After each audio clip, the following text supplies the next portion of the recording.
Hello everyone, welcome back to our channel, the E Square Expertise. Our today's topic is the production possibility frontier. Production possibility frontier is another important economic model. This is a curve that shows maximum production possibility for two or more product with a specific input. That means आपके पास जो resources है, जो input आप use करके product बनाने वाले हैं वो लिमिटेड है, and how you can efficiently use those resources to produce two sets of commodities. See, that is why here it is written that due to limited amount of resources, what is going to happen? One good will be produced in a more quantity and the other will be produced in less quantity. Why? Because as I already said you, because of constraint of the resources, because resources or the input that you are having is limited, and that is the reason if you produce one good in a more quantity, then definitely the other is going to be produced less, because you have the resources that are very limited in nature. And that is the reason why in this model we make sure to utilize all the inputs with maximum efficiency, maximum best pay. We try to use the resources so that we are able to get entirely efficient utilization of whatever resources we have. This problem of efficiency and maximum possible production from available resources is also shown to you all by production possibility schedule and frontier curve in a diagrammatical presentation. Let's move on and see what the production possibility schedule and diagram tries to tell us. Let's focus on the schedule and see what the schedule is trying to tell us.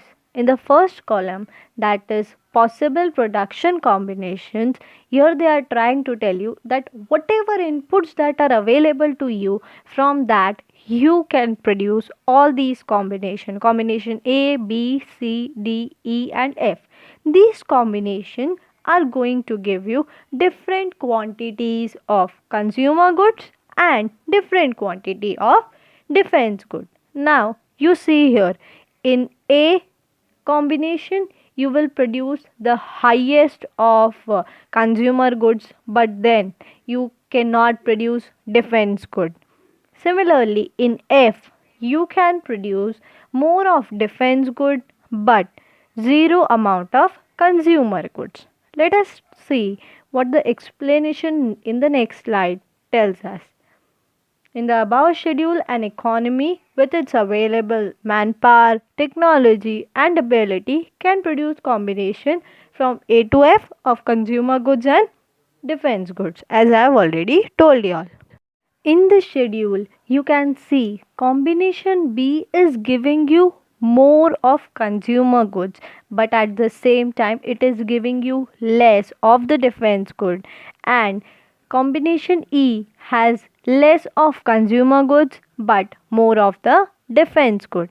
On the basis of the schedule above, let us draw a production possibility curve, which is also known as production transformation curve or production possibility frontier. Here we have the diagram in front of us. Let us see what the explanation part tell us about the diagram.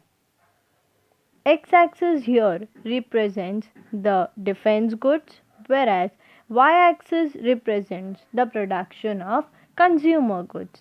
In the above diagram, you can see curve A to F. It is the production possibility curve. As I have told you all, it shows the maximum combination of output that an economy can produce using all the available resources that they are having.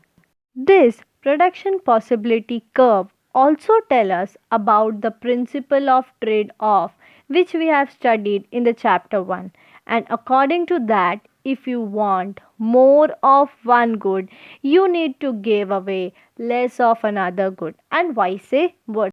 Like we have seen in our schedule, if you remember, that we are producing more of consumer goods, that is the highest of consumer goods at 250, and then we have zero of the defense goods.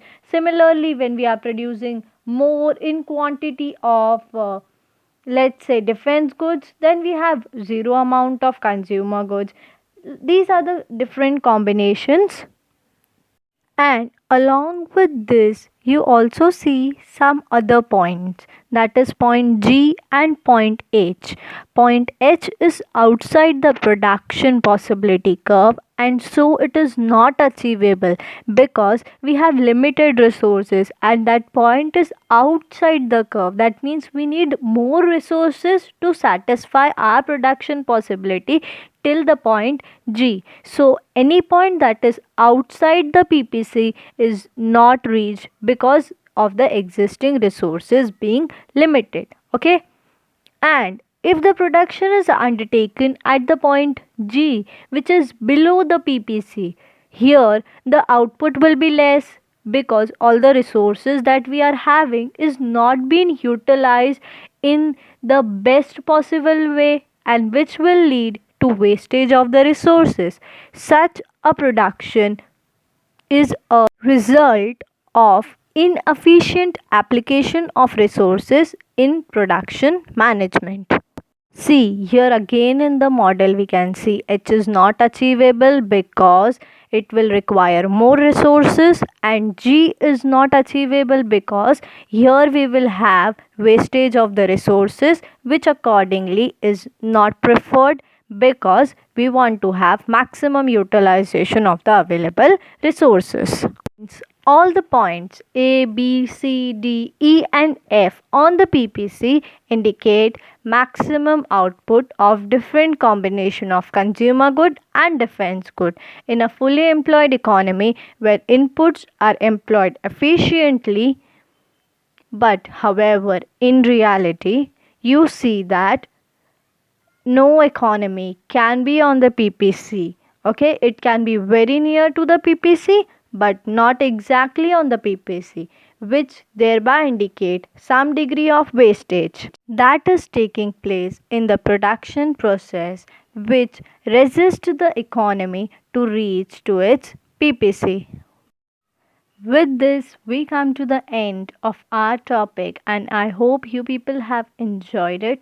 So, thank you very much for that, and please don't forget to like, share, and subscribe to our channel, the E Square Expertise. Bye bye.